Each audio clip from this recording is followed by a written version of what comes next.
Hey there everyone, welcome back to the channel. Now, instead of the usual ladder up, right now I'm bringing you what is my round 1 match from the mid-season showdown I attended in Midlothian, Virginia this past weekend.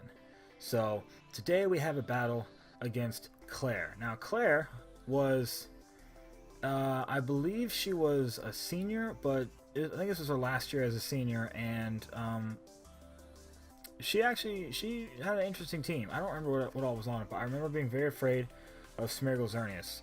So that's what I led against. And here we go. Just gonna get right into it.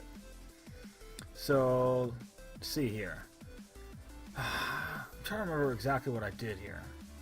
Okay, so she led Kangaskhan Xerneas, which is not a bad lead considering what I lead. So here I see, well, I mean, the Fairy Aura goes off. But here I'm thinking to myself, my options are to protect Thundurus. I'm pretty sure she's going to fake out Thundurus. But I don't like that. That's a passive play because then she could just Geomancy. So my thought here was, I'm willing to take fake out damage on Thundurus if I can just paralyze Kangaskhan and then I'll Gyro Ball the Xerneas and hope for the best. And I'm pretty sure that's what I did here, if I remember correctly.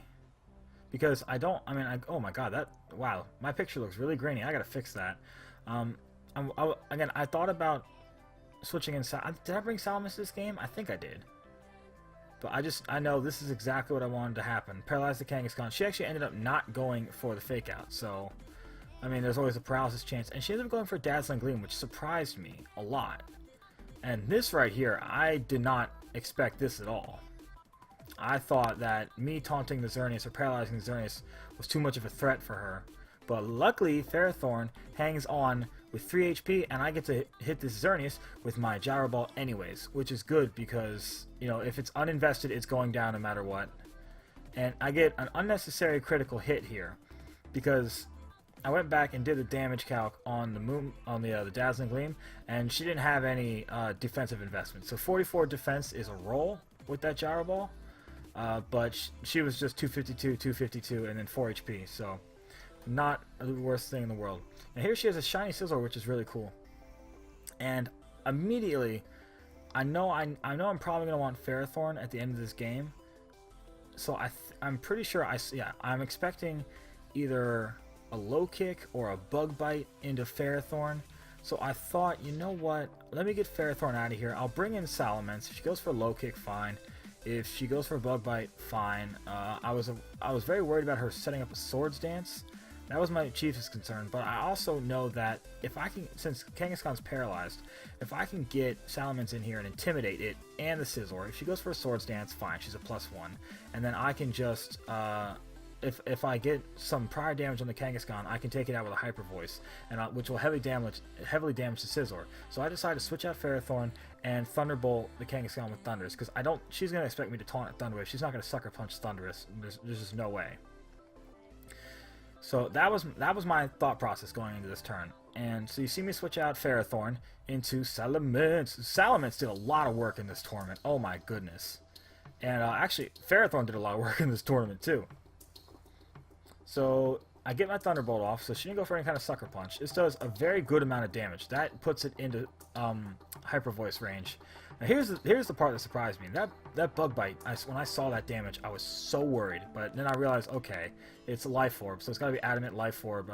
She ends up double edging the Thundurus. Now without the unnecessary crit, without that without the Dazzling Gleam damage from the Xerneas, my Thundurus always survives that double edge. If it's Jolly. You know, if it's Adamant, it's a whole nother story. But with the Intimidate with Salamence, it was EV to do that on purpose. So now here, I'm pretty sure I was expecting a Sucker Punch on the Kangaskhan, and I think I decided that, okay, if she wants to go for a Swords Dance, fine.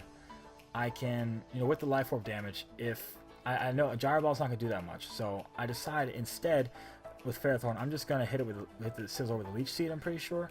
So that way, you know, if it wants to Swords Dance, fine. I get Leech Seed, I get Leftovers Recovery. The Sucker Punch on the Salamence is so obvious. Oh my goodness, like you're not gonna want to Sucker Punch Ferrothorn and knock yourself out. So I thought she would Sucker Punch or the Salmon to switch out, and I thought a Leech Seed with the residual damage would be good healing me and bad for the Scizor.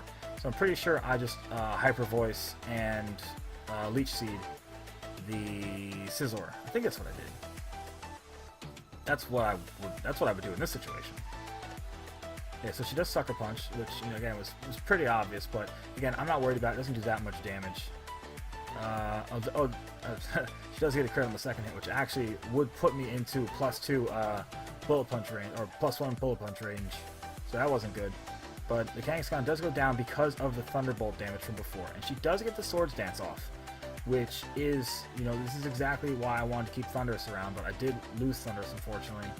I was very worried about the Swords Dance as soon as I saw Scizor in Team Preview, but I do get the Leech Seed off, and with the Life Orb damage that she'll do to herself, all I really have to do is just let Ferrothorn sit here and recover, and then if she wants to attack me with the Scizor, fine, she's going to knock herself out, and I'm not too worried about it, because Scizor can sit here and just clean out the game, because I do have Kyogre in the back, and as soon as I get Kyogre in, this Groudon's not doing a whole lot. So that was my thought process here. And in Team Previews, you know, she only had the one Primal, so I was fairly certain that she was going to bring the Groudon, so obviously I want to bring my Kyogre. Now, you might be thinking to yourself, why would you want to bring Ferrothorn against a Groudon? Well, Ferrothorn next to Kyogre, especially the variant I'm running with the leftovers and the Leech Seed, can just sit there and take attacks like it's no one's business. And especially if I get an Intimidate up, which I don't have here, but again, I'm not too worried about it. It's really powerful. So if I remember correctly, I think here I just protect Ferrothorn and I go for a Hyper Voice, expecting to live the Bullet Punch. And I decide if she goes for a Bullet Punch onto Salamence, fine. Then, you know, if she knocks me out, which I didn't think she would, then I get the Life Orb and the Leech Seed. I get to bring in Kyogre next turn, no harm, no foul. And if I get the Hyper Voice off, I just basically win the game anyways, because then I bring Kyogre against Groudon, and that's the end of that. So I just protect Ferrothorn here, and I'm just letting Salamence either go down or get damage off. So that number actually surprised me, the +1 Bullet Punch, but then again, you know, it's not resisted, so it kind of makes sense. But the fact that, oh, and then at this point, I was super happy to see that it was a special Groudon, because even if it has Precipice Blades, if it's running an Earth Power or Eruption, it's going to be a decent amount of special attack investment, and the Precipice Blades is not going to be doing a whole lot. And I know my Kyogre can take some damage. So I do have Kyogre here. Now this play it screams double attack, like double target the Kyogre. Like I mean, when you have that +2, you have one turn to attack. Who are you going to attack with Scizor? You're going to attack the Ferrothorn? No, you got to get rid of the Kyogre, and then as soon as you get rid of the Kyogre, you know, you can fire attack the Ferrothorn. So I mean, it was kind of an obvious play on her end and kind of an obvious protect on my end, but it wouldn't make any sense to not protect my Kyogre, because there's nothing she can do to the Ferrothorn otherwise. So I decide I'll just protect the Kyogre. She's probably going to double into it with the Earth Power Bullet Punch.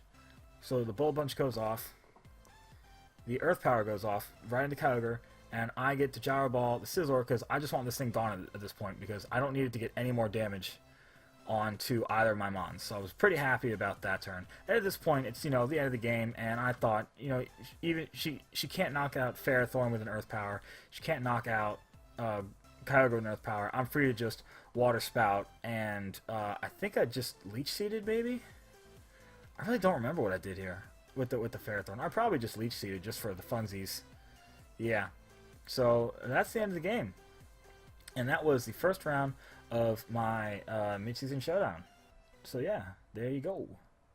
So if you liked it, you know, feel free to like, comment, share, subscribe, all that fun stuff. And I will be back tomorrow with some, with the round 2. So see you then.